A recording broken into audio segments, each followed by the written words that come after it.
issued a flash flood warning for East Central Chestertown, Pennsylvania, Delaware County in southeastern Pennsylvania, southeastern Montgomery County in southeastern Pennsylvania, southeastern Pennsylvania.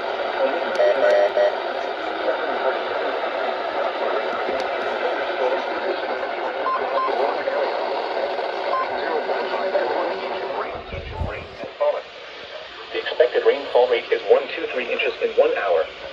Additional rainfall amount flash flooding is ongoing or expected to escalate. Hazard flash flooding caused by thunderstorms.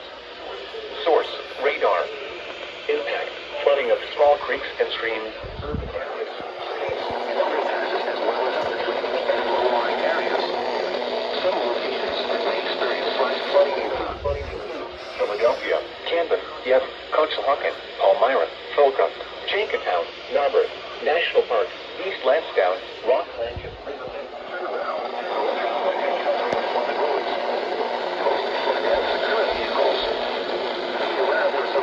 surrounding and do not drive on flooded roads.